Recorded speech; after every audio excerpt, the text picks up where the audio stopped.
удаа анхдагчдын үлгий болсон Булган аймгаас маань 6 улсын аварга малчин одоо шалган гарсан ийм сайхан жилийг бид хүн бас өдөх гэж байна. Тэр дундаас Булган аймгийн 3 булаг сумын агт багийн малчин Эрдэнэ бүлэг инх туяа нар маань хөдөлмөр зүтгэлээрээ шалгарч орон нутгийн хаан 20 дахь улсын аварга мөн одоо аавынхаа алдрыг харахсан сайхан амжилт гаргасан энэ сайхан алдрыг бид хүн бас өнөөдөр багтан сууж байгаа дах баяртай байгаагаа илэрхийлье.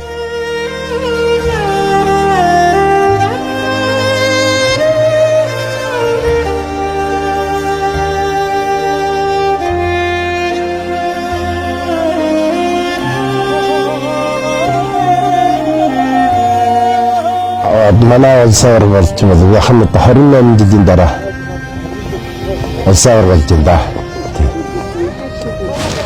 Аавынхаа амжилтыг 28 жилийн дараа аавынхаа дүрлээ. Ийм аавын ижил тэгс аварга малчин болж байсан мөлий. Сумын тэгээд 88 онд улсын аварга малчин болж байсан. Тэгээд одоо 26 онд улсын аварга аавынхаа цалан дээр л үрж байна. Бас сэтгэл өндөр байна.